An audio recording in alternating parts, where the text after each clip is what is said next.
नमस्कार, सुप्रभात, good morning. मी गणेश शिंदे. आपण पाहता जी मराठी न्यूज. बातमी म्हणजे पारदर्शकता. आपण बार्शी पेट्रोल पंपावर आहेत. इथं RT petroleum, RT Kadam petroleum या ठिकाणी आलोत. या ठिकाणी आपण पाहू शकता की रांगा भरपूर लागलेल्या आहेत. याचं कारण असं की 2 दिवसाखाली किंवा कालपासून ट्रक चालक मालक यांचा संप चालू आहे. या संदर्भात पेट्रोलियम मिळतं का नाही पेट्रोल या संदर्भात या लोकांना शाश्वत आहे. यासाठी आपल्या बरोबर पेट्रोल पंपाचे मालक आहेत. यांना विचारणा करण्यासाठी या ठिकाणी आहोत. नमस्कार सर. नमस्कार. सर्वप्रथम काय सांगाल सर, नवीन वर्ष चालू झाले आणि नवीन वर्षामध्येच असा थोडासा पेट्रोल पंपावरती अशा प्रकारे लोकांची ग्राहकांची अशी ओढाताण होत आहे, याबद्दल काय सांगता येईल? प्रथमतः आरटी कदम पेट्रोल पंपातर्फे आमच्या असंख्य ग्राहकांना नवीन वर्षाच्या हार्दिक शुभेच्छा. ही गर्दी कशामुळे सर, म्हणजे काय कारण आहे गर्दीचं? सध्याला टँकर ड्रायव्हरचा संप व ट्रान्सपोर्टचा ड्रायव्हरचा संप चालू आहे. त्यामुळे ग्राहकांना वाटत आहे की पेट्रोल पंपावर शॉर्टेज होईल पेट्रोल डिझेल, आणि पेट्रोल डिझेल शॉर्टेज असल्यामुळे पेट्रोल उद्देशाला मिळायचं नाही याचा त्यांना गैरसमज होत आहे. त्यामुळे त्यांनी असं काही गर्दी केलेली आहे. त्यामुळे त्यांनी असं काही करू नये.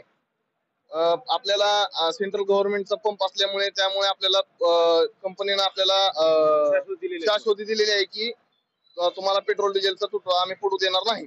आपल्याकडे स्टॉक भरपूर शिल्लक आहे का आता? हो आहे. बरोबर आहे, स्टॉक भरपूर शिल्लक आहे. कोणीही गर्दी करू नये, कोणीही गोंधळ करू नये. बार्शीतल्या सर्व जनतेला आवाहन करतो की जे प्रायव्हेट पंप आहेत तिथं थोडंसं शॉर्टेज होऊ शकतं, परंतु जे शासकीय पंप आहे त्या ठिकाणी शासनाला देखील या गोष्टीची जाणीव आहे.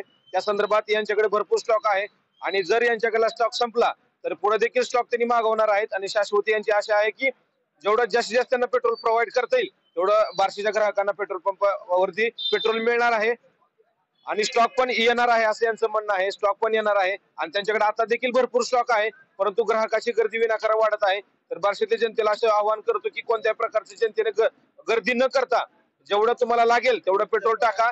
दैनंदिन जीवनाला जेवढं लागते तेवढंच पेट्रोल टाका. अनावश्यक तुम्ही पेट्रोल टाक्या फुल करून उगीच तुमचा गैरसमज वाढून घेऊ नका, असं देखील यांच्याकडून म्हणणं आहे. आणि मी देखील असंच आवाहन करेल. कॅमेरामॅन सर, मी गणेश शिंदे, जी मराठी न्यूज, बार्शी. आपल्या बरोबर काय ग्राहक आहेत, आपण त्यांना विचारणा करूया. काका, तुम्ही काय गर्दी केली तेवढी? आता काय हे ट्रकवाल्याचा संप असल्यामुळं लोक आता पेट्रोल भरून घ्यायला लागले. पण पेट्रोल पंपवाल्याचं म्हणणं आहे की आमच्याकडे भरपूर स्टॉक आहे आणि तुम्ही काळजी करण्याची गरज नाही, तरी देखील ग्राहकाशी गर्दी करताय. काय सांगा? त्यांना ते लक्षात येत नाही ना, त्यांना विश्वास पाहिजे ना, असं नाही का? ते काय बघणार बाबा, ट्रकवाले ट्रक बंद झाले, डिझेल संपून जाणार, पेट्रोल संपून जाणार, त्याच्यामुळे ही गर्दी चालली सगळी. तुम्ही पण टाकी फुल करणार का लागेल तेवढं पेट्रोल करणार आहे? फुल करायची, त्याला काय. तुम्ही एवढं ट्रान्सपोर्टेशन घेऊन चाललेत, तुम्हाला असं वाटतं का पेट्रोल संपल म्हणून? एवढं थेर आहे त्यांचं काही. म्हणजे पेट्रोल भरपूर आहे यांच्याकडे, यांचं सुद्धा म्हणणं आहे. मग एवढी गर्दी ग्राहक करते, यांना काय सांगाल तुम्ही? आता स्वस्त व्हायला लागले म्हणल्यावर हाय ती स्टॉक उडवणार. त्यांनी महागाचा आणलेला आहे ना, मग स्वस्त घेतल्यावर त्यांचा लॉस होणार नाही असं मला वाटतं.